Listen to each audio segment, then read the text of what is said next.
Let's talk about fortifying mead, wine, cider, and beer, featuring our 1-year-old holiday fruitcake mead that's closer to 2 years, but who's counting? Today on CSB Unpasteurized. That's right. We have been looking forward to this since we brewed this thing. This was like our best brew ever at the time that we made it a year ago. And it's so exciting when we hear people say, oh my gosh, guys, I made your fruitcake and everybody loves it. I love that not only do the makers love it, but everybody that they share it with loves it. And that's one of the cool things for me, at least. That's why we like as a home brewer is sharing. Not only sharing with you, but sharing with our friends and family, our neighbors, with what we've created ourselves. Now, a little bit about this. This is our holiday fruitcake mead. It came out, the actual video came out last year at about this time. And at that time, it was about 9 months old, but we had started it in January of that year. So this is coming up on 2 years this March, actually March 30th. The end of March will actually be 2 years old. So this is more than a 1-year tasting, but we're putting it in like it's a 1-year tasting / CSB Unpasteurized. But a little bit more about it is this is 1.020 plus fortification final gravity. So what that means is it's probably a little bit lower than that because when you fortify, it dilutes it and it can change that. But what we're really here to talk about is fortification. But there's more than that. I wanted to talk about the ABV on this. Okay. I'm estimating it. I have written 19.8% ABV. That means it's probably somewhere between 19 and 21% or so. And we did that on purpose. But we're talking about this and want to drink it. And we have empty glasses. Look at how beautiful these glasses. Take a moment at how gorgeous I have to do a close-up now and show you. These glasses are. So these were given to us by Adam, who is one of our VIP admins, and he's actually the originator of the Franklin, if you've ever heard of that brew. And check this out. There's actual like glass, or there's actual gold in the bottom of the glass. Yeah, How cool and is so that? it's reinforced, so they have a gold like stamp in the bottom, and then they have this little void in the base that's filled with gold flakes. Yeah, it's just wild. And then to top it off, the top rim is rimmed with gold. So first off, thank you, Adam. These are actually fantastic glasses. I've had whiskey in these. Now, this is made with a rum or whiskey in it. So I believe fruitcake was rum. Rum. Because we did a test on which would be better. Yes. So I feel that these glasses are perfectly appropriate for a mead fortified with rum. Yeah. But we have to get some of that into our glasses. And for that, we're going to need the pour cam.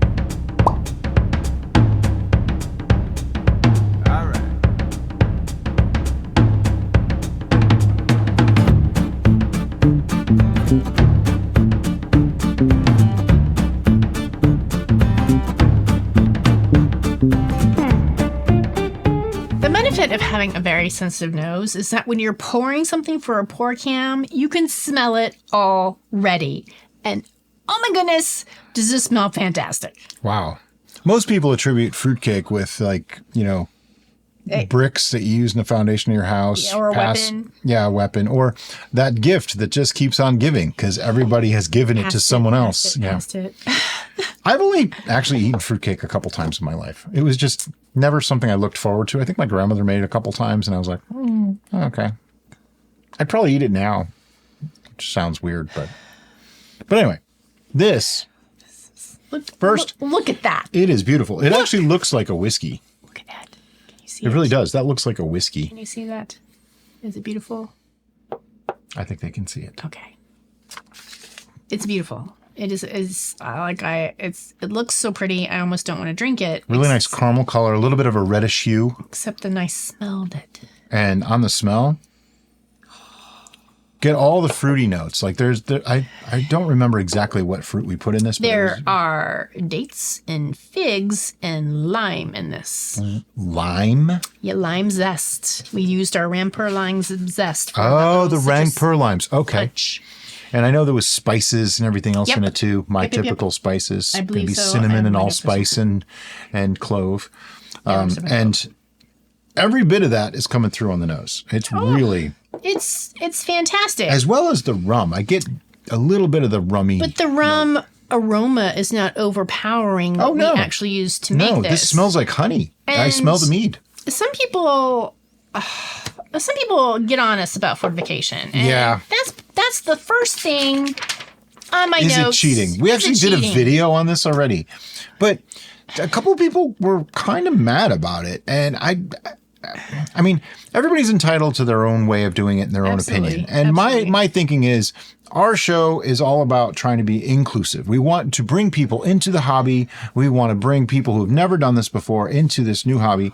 And as we'll get to in a minute, there's a couple reasons to fortify, not just to raise the alcohol level.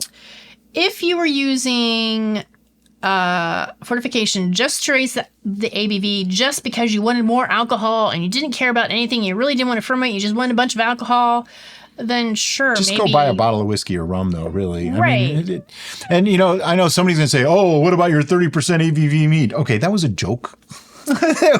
We just made a joke to see if we could do it. Sure. I also wanted to see what it would taste like and when we did it. Fantastic. It tasted really, really good. Who's the joke on? Beyond that, might just be not really mead so much anymore as it's just, you know. Yeah. But it was really good. This is 19.8%, so it's probably, with dilution and everything, probably closer to like 18 or 19% in reality, which is not that far-fetched for a mead, but it's high enough to do a couple things. And this was a concept mead, and the concept was fruitcake. Yeah. And fruitcake tends, in my experience, to have it's boozy. rum in it. Oh my God, I just tasted it. Tastes good. And so... Wow. The funny thing is this came out right after we did one of our top 10 lists last year. So it missed the list because it came out after that. And I remember saying this would totally like top that list. It was going to probably be based on that taste that I just had. I am so glad that you chose these glasses for this, because this tastes like liquid gold. Yeah, it's fantastic. This is amazing. Some flavor notes. Oh, all the flavors. Definitely a little bit of a honey character. Mm-hmm. As it comes in. It's 1.020, but probably a little bit lower than that in actual gravity. So it's sweet, but not overly so. It's got a rich, viscous mouthfeel to it, and I attribute that to all the fruit that we used, giving it a good tannic component. But I'm definitely getting like dark fruit. The spice mix. Dried fruit. The spices are all coming in. That honey note. And then there's just like the kick from rum. You know, like that extra ethanol that you get from rum. Yeah. But it's balanced so beautifully. This aged so well.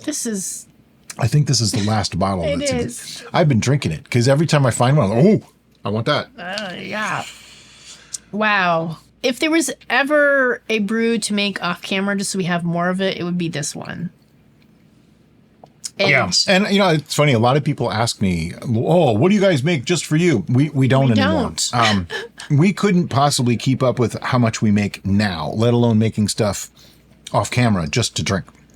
We give away probably a third of what we make, and you know, I'll drink a bottle here and there, but I don't like go crazy with it. We're not like that bad, you know. But I recently have actually not drank whiskey. I haven't had whiskey in probably 2 weeks, maybe 3 weeks, which I know doesn't sound like that long. But for me, that is because I was, you know, more or less a whiskey guy. I've really started liking our meads and wines a lot more. I've started reaching for those when I want something to drink. So, all right, I'm going to rip myself away from this delightful beverage to talk a little bit more about fortification. Yep. Why in the heck would anybody want to fortify? So we figured we covered the is it cheating part enough? Is it cheating? No. Okay, well, we could talk about that some more. All right, here's the thing. Cheating to me is if you did something that makes you feel dirty. Like if you feel like you did something wrong, then maybe fortification is not for you.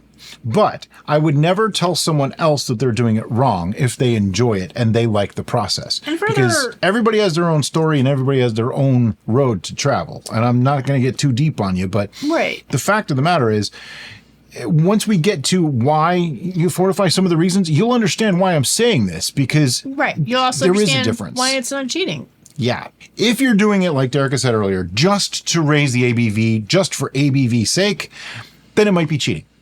Yeah. That's the only time that I might say it's cheating. But if you enjoy it, I'm not going to say it's cheating. I wouldn't call it cheating. I would just say it's a shortcut. Our 30% mead, if you said, I made a 30% ABV mead, and you didn't clarify that you fortified it, then yeah, you're cheating. It's a shortcut. You're a big cheater. I don't know that I'd go there. I'd say it's a shortcut. I did this and I fortified it to this ABV, then yeah. Bing, yeah. It's like I've seen some memes where people were like half distilled product and half mead, and they're saying, "Oh yeah, this is okay." Yeah, that's kind of silly.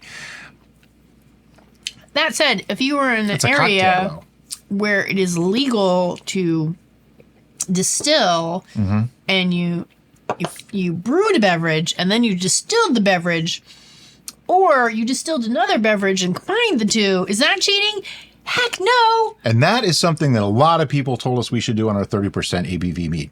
And honestly, if we were able to distill, that is absolutely the way I would have done it. I would have distilled a bunch of mead and put it into our mead to make a 30% mead. Absolutely. I totally agree. We actually researched moving to New Zealand, but it's not. There's a couple states in the United States that you can kind of get away with it. One of them's Ohio. Just saying. I got family there. The hurricanes are kind of ticking me off. They are. This is a bad year for hurricanes. But regardless. So is it cheating? I say no, except. I think, as I said, what you do in the privacy of your own home, making beverages that you enjoy and you can share with your friends and family, if you combine alcohol, like other alcohols into it, and you enjoy that, I don't think it's cheating. Sure. All right. That's my take. So now to the bigger question, and that is why. Okay. And this is a great question, and one that I think a lot of people, when we fortify, get confused about, and that's why they immediately go to the cheating part. And we're like, no, we're not. Our goal is not to reach a specific ABV, except it was in 30% mead. That's the only one, though. Well, it is to reach. It is to reach a specific ABV, not but the way for you what may you be think. thinking. All right. So the first of our whys is to stabilize, and this is where ABV comes into play, right? Just to stop it from fermenting further. Now. So how do you do that, Brian? Well, okay. Here's the thing. If you make something, it goes dry, for example, and you add sweetener to it, whether it's sugar, honey, whatever, there's a potential that it could ferment further. We've talked about this a million times. So we use pasteurization most of the time to stop that further fermentation. You can also use chemical stabilization to do that as well. The third way is by fortification. There's a lot of other ways, but these are the three main ways that are very reliable and very efficient. So we get a lot of people that, I'm afraid of pasteurization. I don't want to add chemicals. What do I do? Well, you can fortify it. And all you need to do is figure out what the alcohol tolerance of your yeast is and go up by a few percent, 2 to 3, even 4%, and add enough alcohol to get it to that level, and you're there. So if you like the flavor of what you've already brewed, you're going to want to add a neutral spirit, so that way you're not augmenting the flavor too much. It's still going to augment is a good one. It's still going to augment it a little bit, but not as much. You also want to use the highest proof or highest percentage alcohol distilled product you can, so that you use the least amount of it to get it to that level. What I mean by that is you want to use as little of the distilled product as possible to get the desired effect. So it behooves you, how's that for a big word, to use a lower ABV tolerant yeast as well. Because like say you use like EC1118, which is an 18% tolerance yeast. Now you have to go to 20 or 21%, like we did here, in order to be pretty sure you stop those yeast. And even then you need to let it sit for a while and make sure it didn't ferment further, because yeast are funky. I mean, they can do all sorts of things. You never know what they're going to do. So it's good to use a lower tolerance yeast. Like say you wanted something that was only 14 or 15% at the end. You can use like Safe Ale SO4. That's 10 to 11%. You brew it to 10% or so, sweeten it as you want, fortify it to 13 or 14%. Now you have a 13 or 14% mead that's fortified. but you used the fortification to stop the fermentation process. That's the only reason why you're doing it, is to stop that process. Now, if you're So a making neutral product something works. like what we were doing here with our holiday fruitcake, we knew we wanted the flavor of our fortification product to be included Right. within our final product. So we chose rum because we knew rum was typically what was We used. actually tested. We tested. Was this the one that we tested Yes, on? we Okay. tested rum, brandy, and I want to say like Was it- Everclear or something like that. Everclear or vodka or something. Yeah. I think we did those three. Okay. And rum won Right. by a landslide because Right. it has the most iconic flavor for this process. Right.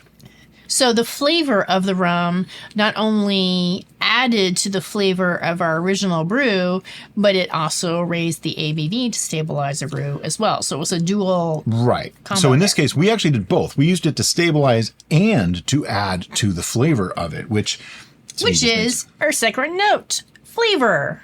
So why would you stabilize? To add flavor. In this particular instance, our holiday fruitcake, we wanted to be reminiscent of what our memories are of fruitcake. And considering neither one of us really ate that much fruitcake, it's just, just made it up. what we heard. And rum seemed to be the right thing. And as you can tell by how excited we are about this brew, This is fantastic. even now, rum was 100% the right thing to do. Yeah, I think the brandy was a second, and then the Everclear was third. But the Everclear wouldn't have added its own flavor. It would have only fortified. Brandy would have added, the grapey essence of brandy, where the rum was the burnt sugar, the smoky, spicy flavors that rum adds. Very different thing. Which went with what we had already created in the first place. Exactly. So it complemented, It rather complemented than and enhanced. right, rather than competed. Right, exactly. The brandy competed with it a little One too of the much. things I want to talk about, which Brian said, if you use a neutral spirit, it's not going to add to the flavor. It was not exactly accurate. Alcohol is a flavor, and I will die on this podium, and I know so many people are going to fight me, and I'm ready to put Okay, on. well, here's the thing. If alcohol was not a flavor, why do people say it tastes like jet fuel? See? That's a flavor. It's because the ethanol has taken over anything else that's in it. That's where that comes from. Right. And you can taste ethanol. We did a test on this where we did a low ABV versus high ABV, and there was a distinct difference. Yeah. It was an interesting difference. So the but there was a only difference in flavor was the amount of ethanol, which means it is a flavor. So if you create something and it only goes to like 5% ABV and you bump it up with a neutral spirit to like 25 ABV, yeah, there's going to be a flavor difference. It's probably going to be pretty nasty, It's too. probably not going to be very flavorful. You're basically drinking straight vodka at that point with a little flavoring So added. you might want to reassess. Yeah. Just from my experience and my perceptive. Maybe you have a different option, but that's okay. We have complexity on the list here, but complexity and flavor kind of work together. Right. It kind of goes with complementing flavors. Right. So, like, if we added rum, which we did in this case to this, it added to the complexity. It worked with the flavors that we already had in our original brew, and it bumped them up a little bit. So Right. it created more complexity to what was already going on. If we added Everclear to the same amount, then the complexity, I think, was going to be a little discordant because we're going to actually have those harsh alcohol Yeah, notes. it dilutes it slightly. Yeah. So it's not going to bump it up. It's going to kind of drag it down. Where a the little rum really complemented all the flavors that were already there, so it brought them out even more. bit. If you have kind of a simple, say you have a mellow, like a cherry mead, Viking's Blood. sure, and you added rum to it, well, that's going to add complexity. That's going to add flavor notes to it that wasn't there originally. You're giving me ideas for the next Viking's Blood. Same with brandy. Brandy is going to really work with that, right? Because of the fermented grape notes in brandy are going to accentuate. We love us some grappa. Grappa. I'm just gonna put that out there. Regardless, I am formulating a Viking's Blood 2025. I have ideas. He has ideas. They're different ideas. My idea is just changed a little bit.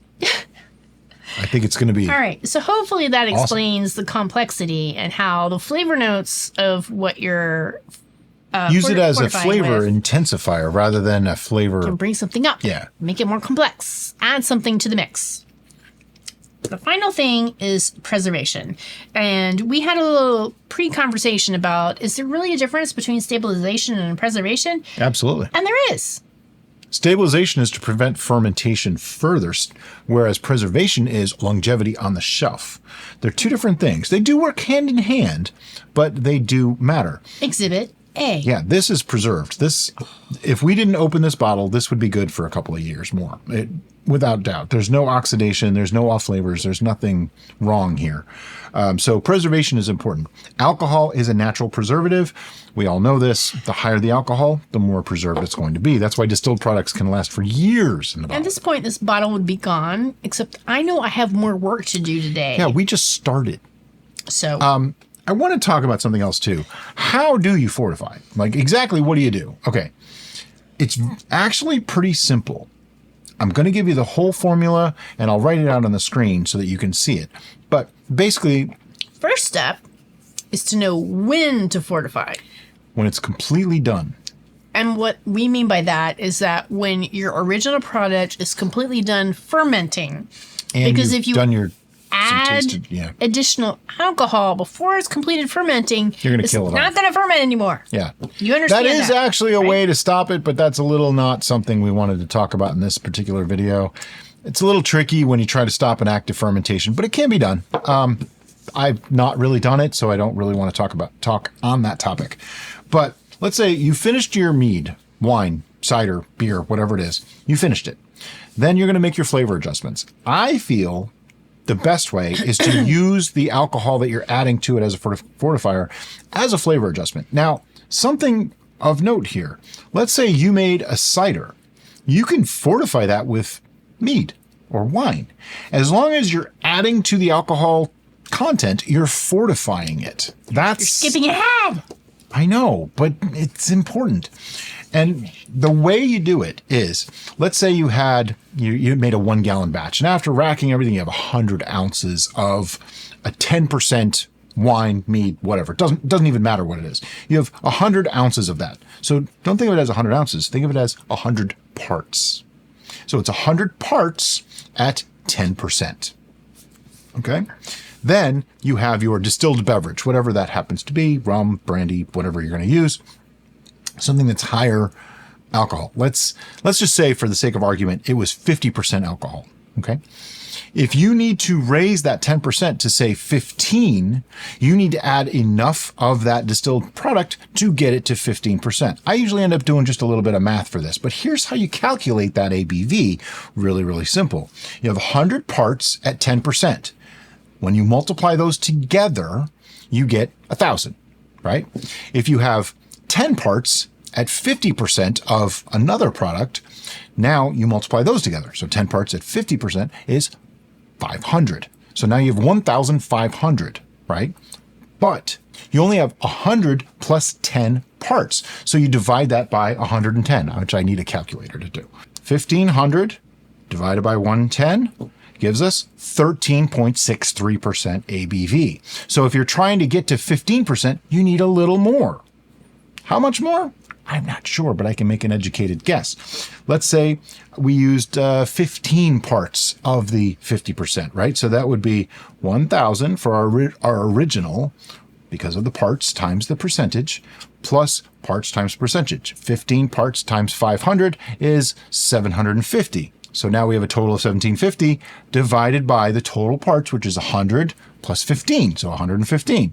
Now we're at 15.217%, or around 15%. So you would need to do that. If that's what you were aiming to do, take a 10%, 100 ounces to 15%, you need to add 15 ounces of 50% distilled product. See, clear as mud. It's very simple.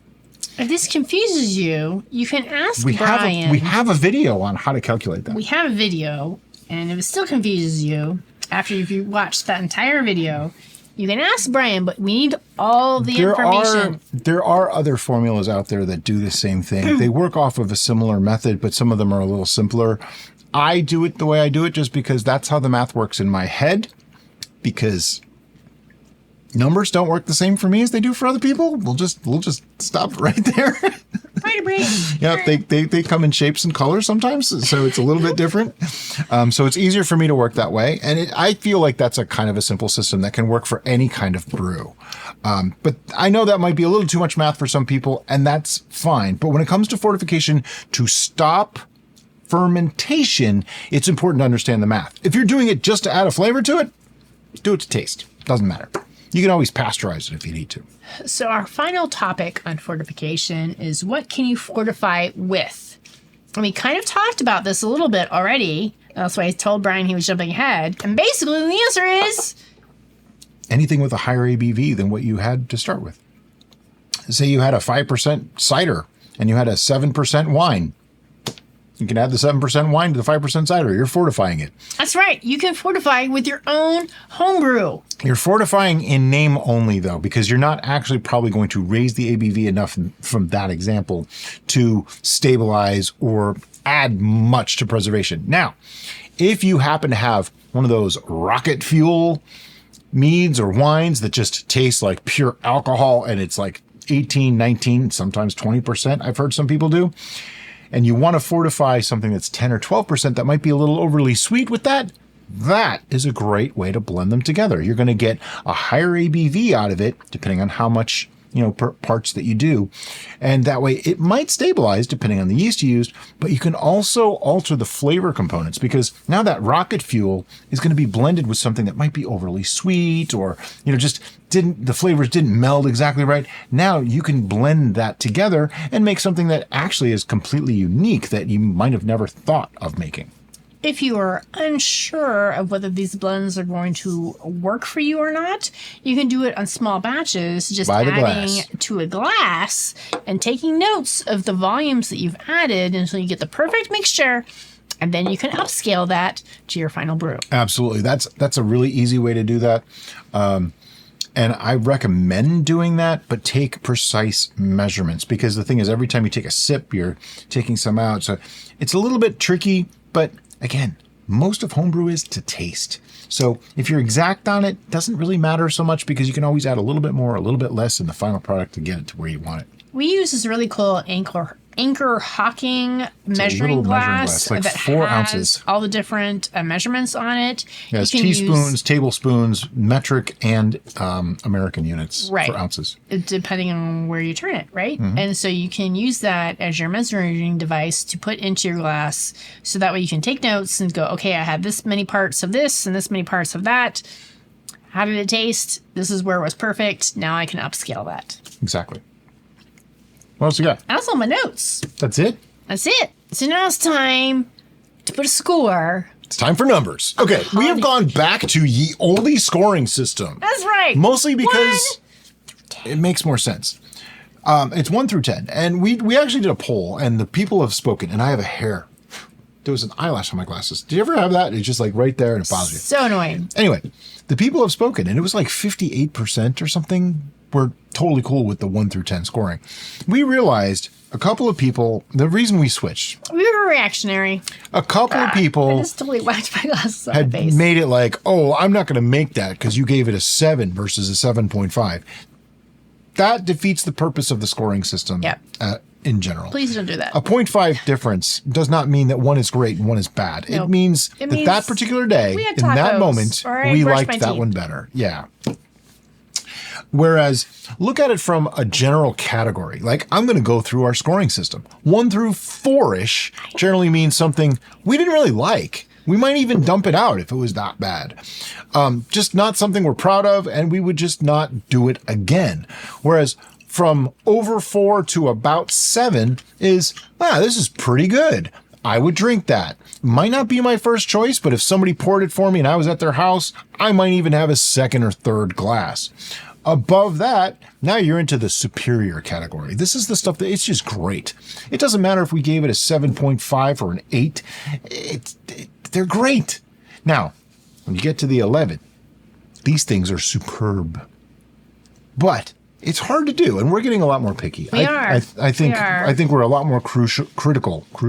We're more critical of the brews than we used to be, but we can be, because in the last couple of years we have changed the way we do things. We used to just make a thing, and then that's how it is. It is what it is. And then we'd score it, and sometimes they weren't good. Whereas now we go, we made a thing. Nope. Here's what it tastes like. Fix it. That needs some adjustments. Fix and we it make now. those adjustments. And we try to do as best we can before it gets in the bottle. This is now sitting for over a year. We have no control over that 1 year, but it does change it a little. And that's where that scoring comes into play. I think that makes a big difference. Yeah. That was a lot of words to get to what I was trying to say, and I think you know what I'm talking about. All right. So first off, the color, the clarity, the experience visually is 10 bajillion %. Yeah, I couldn't imagine this being better visually. No, this is like This is as good as it gets visually. It looks like a fine scotch or, get in my belly. Why are you not in my belly now? on the smell. The aroma on this is rich and deep. It's plums, it's dark fruits, it's got some of the rum, sugary candy kind of thing going on. It's like take the best candle for your room Yeah. and then just multiply that by 1,000. I'm serious. The everything about this. I'm even getting some of the floral notes from the honey on the Yeah, on the they're nose. all there. They're Every all aspect there. just fell into place exactly where it should on this particular brew. Fantastic. And sure, I'm exceptionally excited about this because this is my baby. This is my idea. Was it? It was. Oh, I'm sorry. I didn't know that. That's okay. So I think I constructed it. But you might have been did. your idea. I had an idea, and then you made it happen. That happens a lot It on our does. show. She comes up with an idea, and I go, ooh, I think we could work with that. It might not come out exactly the way she was thinking. We usually end up But compromising. this one, I think this hit the mark, what you were looking for. I need a little bit more before I can put a score on this. Do you need more? Okay. We got more work to do today. Yeah, if you didn't know, we batch our videos. So we're going to do like 4 or 5 videos today at least. So it's probably best to not be too trashed when we're doing that. But as far as richness and complexity, this has got it all. It's got everything from sweetness to the richness of the spices and the it smells like Christmas in a glass. That is the easiest way to describe this. it's all that in a bag of chips. I would skip the bag of chips. It's all that and a big block of fruit cake. Some people don't like that. I think they prefer the bag of chips. Okay, let's look at it from this perspective. Mulled wine meets rum meets dried fruit and a little extra spice. That's kind of what I could describe this as. It's just truly incredible. It is funny because I haven't drank any of this. I think I'm gonna say I drank it all. like in a year. I haven't drank any of this. Because I drank the other 2 or 3 bottles ago. And lots of our VIPs have said, "Oh my gosh, thank you so much for making this recipe because I've been Quite a making few it. viewers My have made it. friends have loved it." Yeah, I'm dozens and dozens and dozens And of I just- interactions from this. I kind of just thought they were being nice, and now that I'm drinking it again, I'm like, I don't think they were just being nice. they weren't being nice. They were being truthful. You know, and that's the funny thing about recipes and people that you watch on YouTube. How do you know?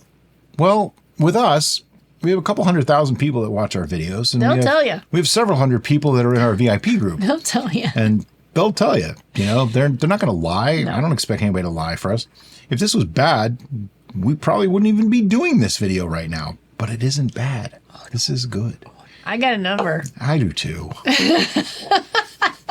I mean, how can I not, All right, are you ready? I think ready. they know where we're going already. 1, 2, 3, 11. Without a doubt, in all my years of brewing, winemaking, mead making, cider, beer, whatever, I believe this to be the best thing we've ever made. This is fantastic. It hits every box in the Brian wheelhouse. It has just enough fruit, just enough sweetness, and all the spices in there Yep. to just meld together. Yep. It hits every single box that I look for in a mead. If I could only make one mead for the rest of my life, it'd be this. Absolutely. I want to give this a 12. But we don't do that. No. It's that good. And I think the year since we did it last has only improved it. Yeah, it's like... It's more mellow. It's just that much better. I think we gave it an 11 last time, though. Probably. I don't remember. I don't remember either, because we didn't watch. We didn't do a prequel. But I remember saying when we were doing our top 10 list that was recorded after this, but this wasn't ready at the time. There was some reason why this didn't make the list. I remember saying... This year's top 10 this list. would have totally 1 been... through 10.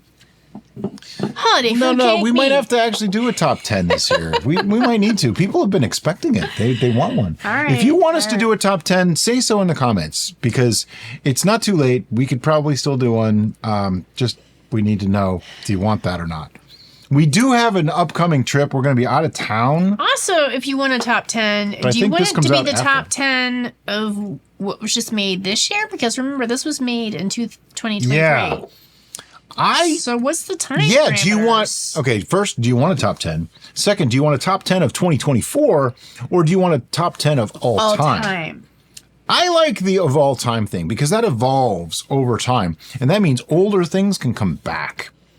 Which is hard because you're using memory because they're already gone. But this is whose line is it anyway? You know, where the points don't matter and That's true. the scores are all made up. I mean, we're people, you know, we're fallible We're beings. people? Hush. We're fallible beings. Oh, gosh, I need just a little bit. No! Just a little Okay, bit go more. ahead. Just a little bit. Just a little bit. I don't think we have any more tastings today, thankfully. Oh my gosh. All right, well, give me more too then. I'm going to just do it that much. Do you want more than that much? I want that much. You want that much? Maybe that much plus. There we go. Okay. Oh, this is so good.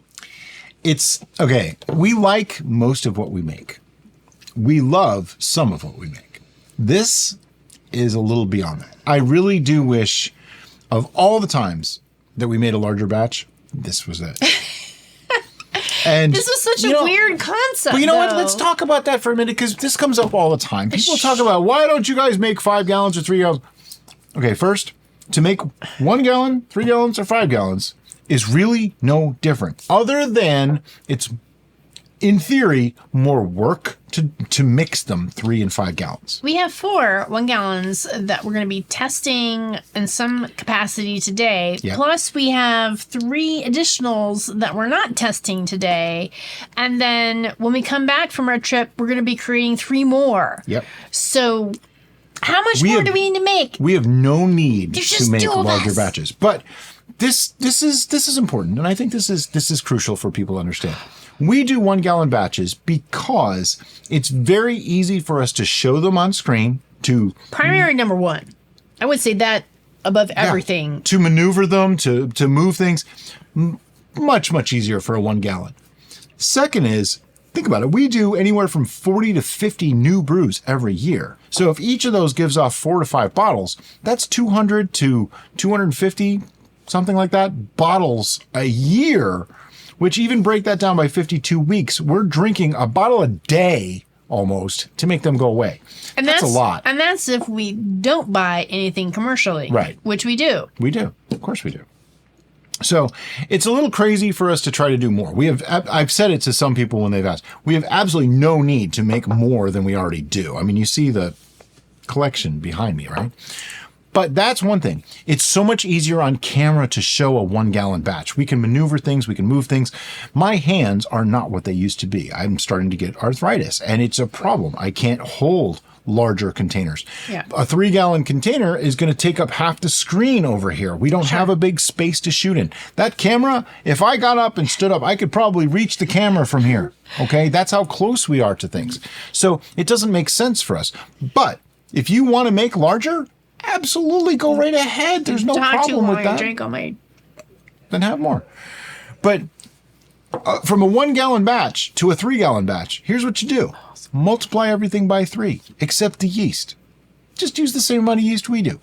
If you want to make a 5 gallon batch, multiply everything by 5 and use double the yeast. It's really, really simple. And I know a lot of people get angsty about it, but there's really no difference. Mechanically, there is, because mixing a 3-gallon or 5-gallon is vastly different. I completely agree. Yep. You are not going to shake that like I do, unless you look like Dwayne Johnson. And if you do, good for you, man. props to you. But it's actually easier if you have larger fermenters, because you just get the whip, which I'll have Derica put a link to it. Yep. You get the whip, you put that on your drill, and you just go, and you mix that up even easier. You don't even get an arm workout. It's really, really simple, and it aerates at the same time. So some of the major concerns that people have with the larger batches are largely unnecessary. Okay, and I just wanted to address this. This comes up all the time, and I don't think we've ever actually taken the time to really talk about it much. But there's really, other than that, no difference, other than it does cost you more because you're using 1 times, 3 times, and 5 times the ingredients. So it does cost more. That's right. You just got Bonus material.